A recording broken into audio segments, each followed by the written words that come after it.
بسم اللہ الرحمن الرحیم رب اشرح لی صدری ویسر لی امری واحلل عقدۃ من لسانی یفقہوا قولی صلی اللہ علی حبیبہ محمد و آلہ وسلم۔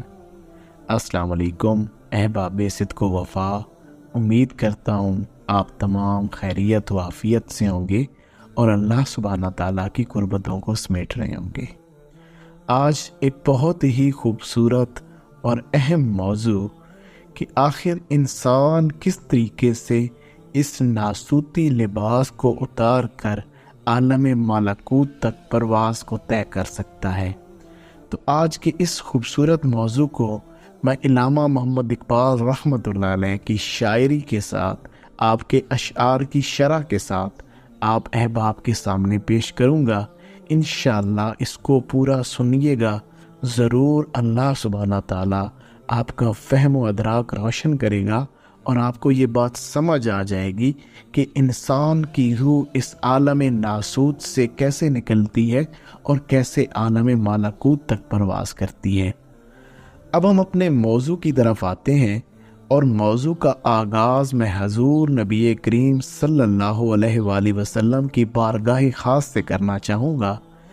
رسول اللہ صلی اللہ علیہ وآلہ وسلم نے ارشاد فرمایا، جو شخص قرآن شریف پڑھے، اسے سیکھے اور اس پر عمل کرے، اس کو قیامت کے دن تاج پہنایا جائے گا جو نور کا بنا ہوا ہوگا، اس کی روشنی سورج کی روشنی کی طرح ہوگی۔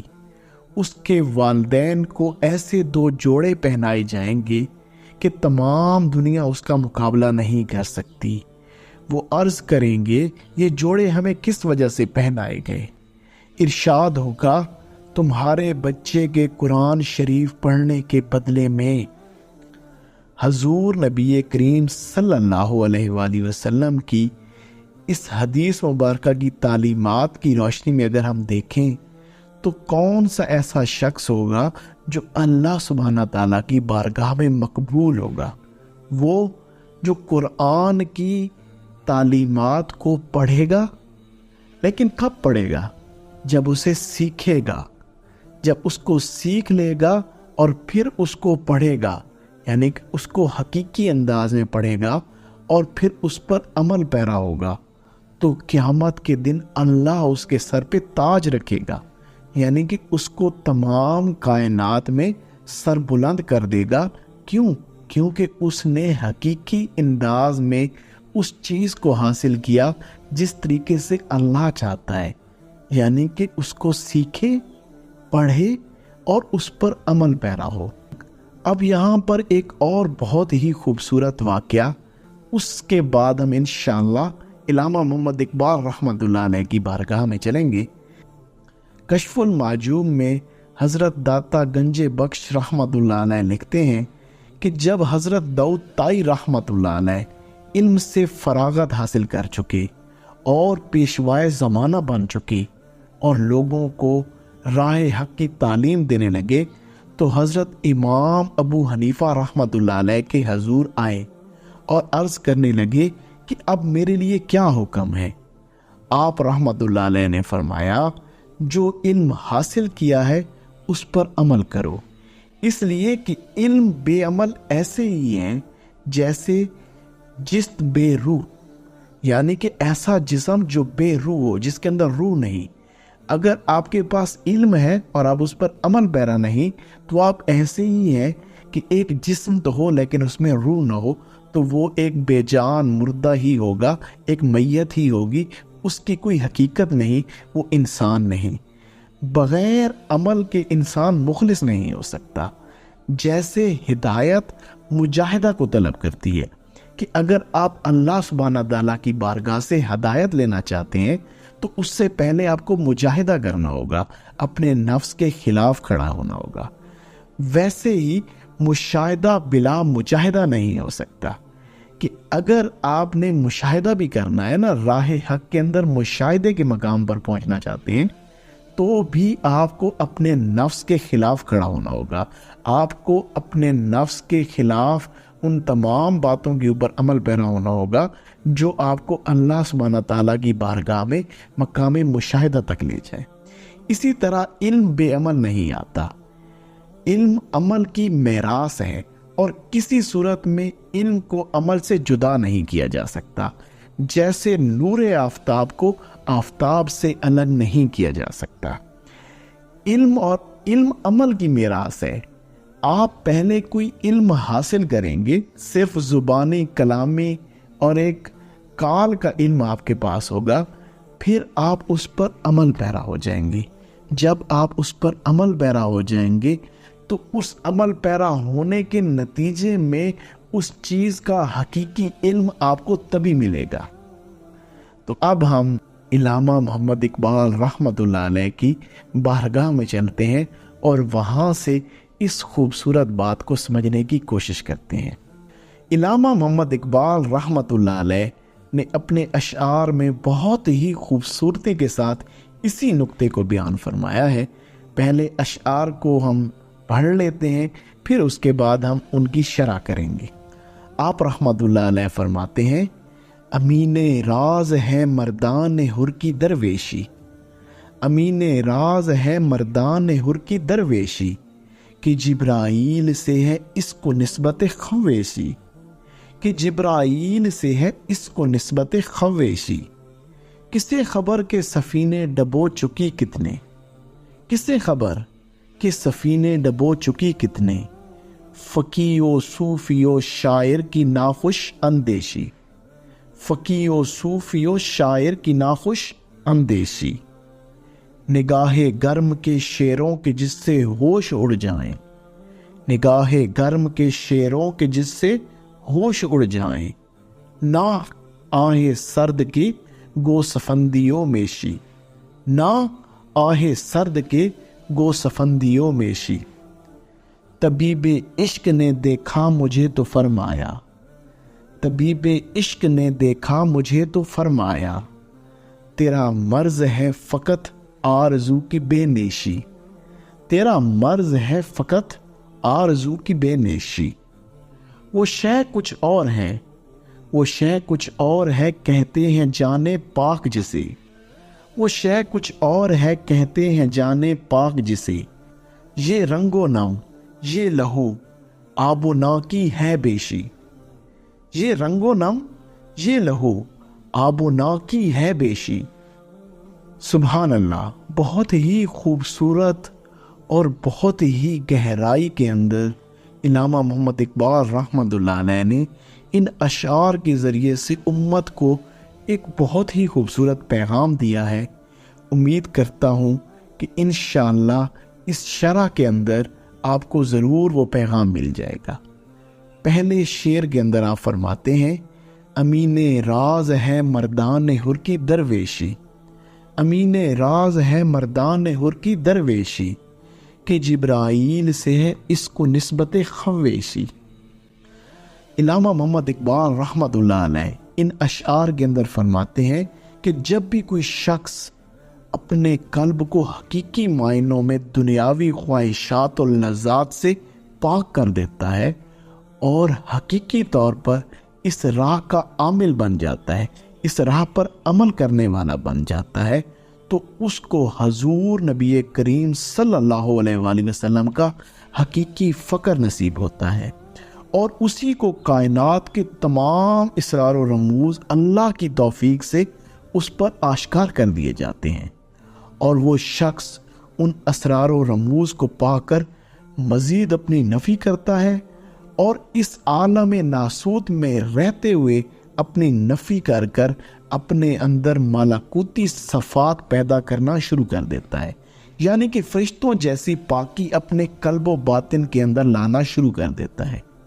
اور پھر جب وہ اس حالت میں پہنچتا ہے کہ اس کے قلب و باطن کی پرواز، اس کی روح کی پرواز عالم ملکوت تک ہو جاتی ہے، تو پھر سیدنا جبرائیل علیہ السلام کی ہم نشینی قلب اور باطنی طور پر اس کو نصیب ہونا شروع ہو جاتی ہے، اور سیدنا جبرائیل علیہ السلام کے پاس جو علم اور راز اور اس کائنات کے اسرار ہیں وہ تمام اس کے باطن کے اوپر کھلنا شروع ہو جاتے ہیں۔ تو یہ آپ اصل میں فرما رہے ہیں کہ امین راز ہے مردان حر کی درویشی.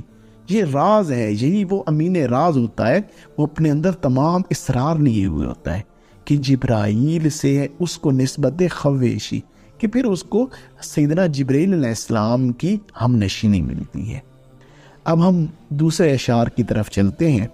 آپ بڑے ہی خوبصورت انداز میں دوسرے اشعار کے اندر فرماتے ہیں، کسے خبر کے سفینے ڈبو چکی کتنے، کسے خبر کے سفینے ڈبو چکی کتنے، فقیہ و صوفی و شاعر کی ناخوش اندیشی، فقیہ و صوفی و شاعر کی ناخوش اندیشی. ان اشعار کے اندر آپ رحمت اللہ علیہ ایسے فقیہ، صوفی اور شعراء حضرات سے گلہ کر رہے ہیں جن کی وجہ سے دین اسلام کی حقیقت ہی چھپ گئی، جن لوگوں کی وجہ سے راہ شریعت اور راہ طریقت ہی بدنام ہو گئے. کیوں؟ ان کی فکر، ان کی سوچ، ان کے تفکر کے انداز ہی درست نہیں، ان کی نسبت ہی درست نہیں. وہ دنیا اور دنیاوی خواہشات و لذات میں کھوئے ہوئے لوگ ہیں. ان اشعار میں جن فقیہ لوگوں کا تذکرہ علامہ محمد اقبال رحمۃ اللہ علیہ کر رہے ہیں، وہ لوگ ہیں جو علم تو حاصل کر لیتے ہیں مگر خود اس پر عمل پیرا نہیں ہوتے، اور لوگوں کی خوشنودی اور دنیاوی لالچ میں احکام شریعہ کو ہی بدل دیتے ہیں. اور ان میں جن صوفیاء کا تذکرہ کیا گیا، جس میں صوفی کا لفظ کا تذکرہ کیا گیا، یہ وہ ناقص صوفی ہیں جو کہ نہ تو خود اپنی باطنی صفائی اور اپنی ذات کی نفی پہ توجہ دیتے ہیں، بلکہ اپنے ساتھ جڑے مریدین کو بھی عمل ترک کرنے کی تلقین کرتے ہیں. لوگوں کو شریعت کا ہی انکاری بنا دیتے ہیں. انہیں کہتے ہیں تمہیں یہ ظاہری نماز، روزہ، یہ معاملات کرنے کی ضرورت ہی کیا ہے؟ تم فقط دل میں اللہ اللہ کرو، بس یہی اللہ کے ہاں تمہاری مقبولیت کے معاملات ہیں. اور یہ طریقت کی آڑ لے کر کرتے ہیں اور لوگوں کو بے عمل بنا رہے ہیں، اور بے عمل شخص اللہ کے ہاں اس کی کوئی ویلیو نہیں. اور پھر آپ نے جن شعراء حضرات کا تذکرہ کیا، یہ وہ شعراء ہیں جن کا کام تھا کہ وہ لوگوں کے مردہ دلوں کو زندہ کرنے والے کلام پیش کرتے، مگر یہاں پر تو الٹی گنگا بہہ نکلی. شعراء حضرات نے دنیاوی خواہشات و لذات پر کلام کرنے شروع کر دیے. کیونکہ وہ خود ہی مردہ دل ہیں. انہوں نے اپنی زندگی، اپنے دل کی زندگی کا سامان نہیں کیا. جب خود زندہ دل نہیں تو ان کے کلام کیسے زندہ دلی کا سامان کریں گے؟ لہٰذا آپ فرما رہے ہیں کہ ایسے ناقص فقیہ، جاہل صوفی اور مردہ دل شعراء کی وجہ سے نہ جانے کتنے لوگ منزل کو نہیں پہنچ سکے اور راہ میں ہی ڈوب گئے، کیونکہ ان لوگوں کی باتوں اور ان لوگوں کی تعلیمات اور کلاموں کی وجہ سے ہی بہت سارے لوگ منزل سے بھٹک جاتے ہیں، جو سیدھی راہ سے بھٹک کر نہ جانے کون سی تاریکیوں کی راہ پہ جا پڑتے ہیں. علامہ محمد اقبال رحمۃ اللہ علیہ اسی شعر کے مزید شرح میں ایک بڑے خوبصورت اشعار ہے، میں وہ آپ لوگوں کے سامنے رکھنا چاہوں گا.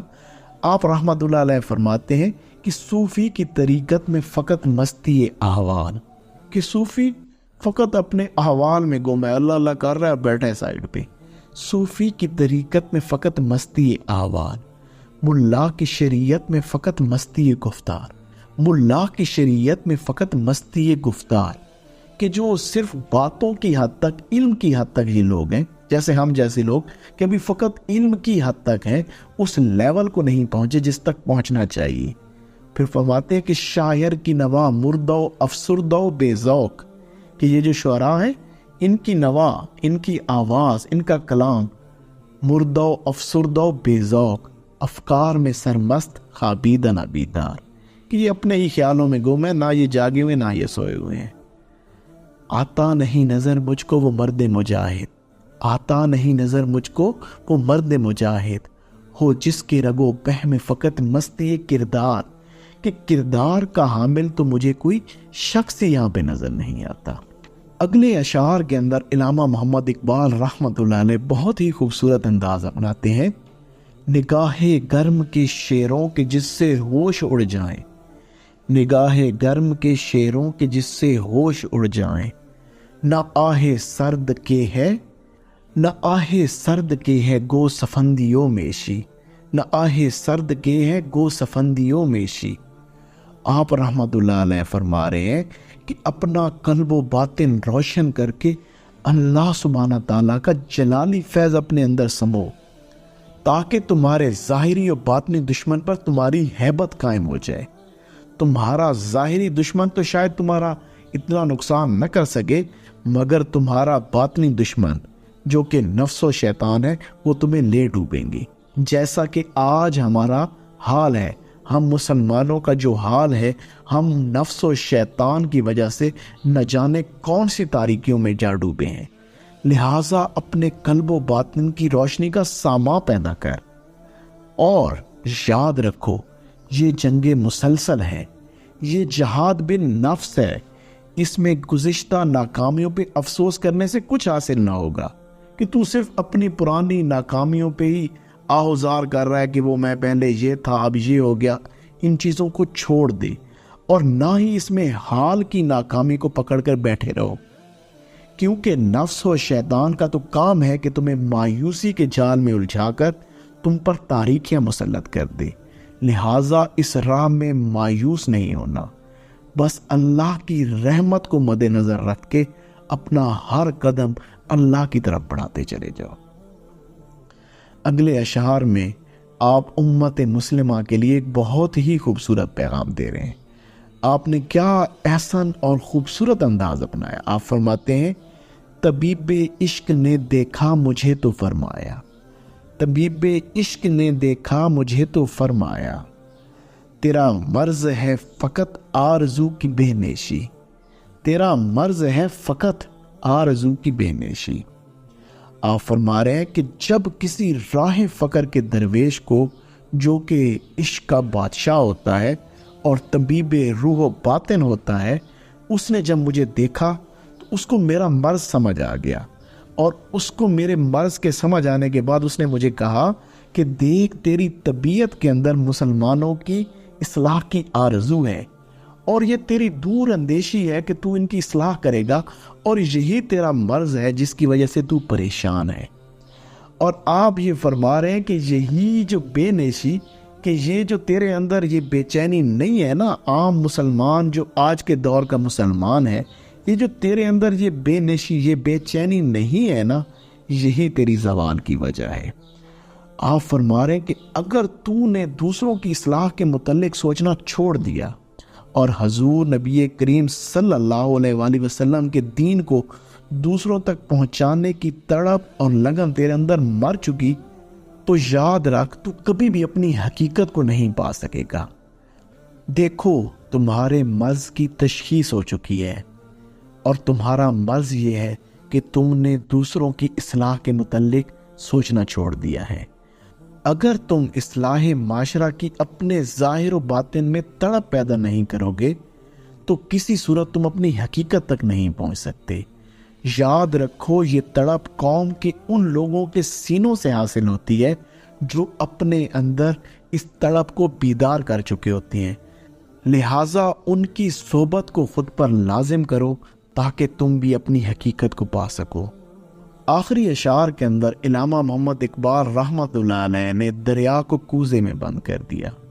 آپ رحمت اللہ علیہ نے وہ حقیقی پیغام دیا جس کے ذریعے سے ہم اپنی حقیقت تک پہنچ سکتے ہیں۔ آپ فرما رہے ہیں، وہ شے کچھ اور ہے کہتے ہیں جانے پاک جسے، وہ شے کچھ اور ہے کہتے ہیں جانے پاک جسے، یہ رنگ و نم یہ لہو آب و نا کی ہے بیشی، یہ رنگ و نہ یہ لہو آب و نا کی ہے بیشی۔ آپ رحمت اللہ علیہ فرماتے ہیں کہ تم اپنے ظاہر کو ہی حقیقت سمجھتے ہو، یہ جو تمہارا ظاہری وجود ہے تم اس کو اپنی حقیقت سمجھتے ہو، اور اسی کی خوبصورتی اور اس کو بنانے سنوارنے پہ توجہ دیے ہوئے ہو، اور ظاہر پر شریعت کو لاگو کر کے بے شک تم خود کو گناہوں سے پاک بھی کر لو، تمہارا ظاہر پاک بھی ہو جائے اور تم گناہوں سے رک بھی جاؤ، لیکن تمہارے اندر پھر بھی گناہوں کی حلاوت ضرور موجود ہوگی، تمہارا قلب و باطن اندر سے پھر بھی گناہ کرنے کی طلب رکھے گا۔ کیوں؟ کیونکہ نفس ابھی تک ویسے کا ویسا ہے، نفس ابھی تک نفس امارہ ہی ہے، لہٰذا تم کبھی بھی پھر حقیقت تک نہیں پہنچ سکتے۔ لیکن اگر تمہیں قلب و باطن کی حقیقی پاکیزگی نصیب ہو جائے، جب تمہاری روح پاک ہو جائے گی تو تمہیں حقیقی تبدیلی اور حقیقی طور پر گناہوں سے آزادی میسر آ جائے گی۔ اور یہ حقیقی پاکی تمہیں کیسے نصیب ہوگی؟ یہ حقیقی پاکی تمہیں ایسے لوگوں کی صحبت سے میسر ہوگی جو خود اپنی حقیقی پاکی کا انتظام کر چکے ہوں گے، جو خود اس پاکی کو حاصل کر چکے ہوں گے۔ انہی کی نگاہ، انہی کی صحبت سے تمہیں عشق مصطفیٰ ملے گا، اور جب تم عشق مصطفیٰ صلی اللہ علیہ وآلہ وسلم سے روشناس ہو جاؤ گے تو تمہارا قلب و باطن تبدیل ہو جائے گا، تمہیں اندر سے وہ حقیقی پاکی نصیب ہو جائے گی جس کے ذریعے سے تم ایک حقیقی خوبصورت انسان بن جاؤ گے۔ تم یہ چہرے کی چمک اور یہ لہو اور یہ سرخ رنگ ان کو سمجھتے ہو کہ یہ اللہ کی قربت کے معاملات ہیں؟ نہیں، یہ تو تمہاری خوراک کی وجہ سے بھی ہو سکتے ہیں، یہ تو کسی کے نسب اور کسی کی قبیلے کی وجہ سے بھی ہو سکتے ہیں۔ اصل حقیقت انسان کے اندر کی چمک ہے، اصل حقیقت انسان کے اندر کی خوشبو ہے، اصل حقیقت انسان کی روح کے تندرست اور توانا ہونے سے ہوتی ہے، ظاہری جسم کے توانا اور تندرست ہونے سے نہیں، ظاہری چہرے کے چمک دمک سے نہیں، اندر کی چمک دمک اور اندر کی تندرستگی سے ہوتی ہے، روح کی چمک دمک اور روح کی تندرستی سے ہوتی ہے۔ اور جب تم اپنے اندر کی پاکی حاصل کر لو گے تو تم معاشرے میں ایک خوبصورت انسان کی صورت میں ابھرو گے، اور پھر تمہارے اندر اصلاح معاشرہ کی تڑپ پیدا ہوگی۔ جو حقیقت تم نے اپنے اندر سموئی ہے، پھر تمہارے اندر یہ تڑپ ہوگی کہ تم اس کو دوسروں تک بھی پہنچا دو۔ تو یہ آج علامہ محمد اقبال رحمۃ اللہ علیہ کا بہت ہی خوبصورت پیغام آپ کے سپرد کیا گیا ہے، یہ امانت آپ کے سپرد کی گئی ہے۔ میں یہ امید کرتا ہوں کہ آپ اس امانت کو دوسروں تک پہنچائیں گے۔ اللہ سبحانہ تعالیٰ ان تمام باتوں پر ہمیں عمل پیرا ہونے کی توفیق عنایت فرمائے، تاکہ ہمیں علامہ محمد اقبال رحمۃ اللہ علیہ کے ان اشعار سے حقیقی علم ملے۔ جب ہم ان پر عمل پیرا ہوں تو ہم حقیقی علم تک پہنچیں۔ جزاک اللہ۔ السلام علیکم۔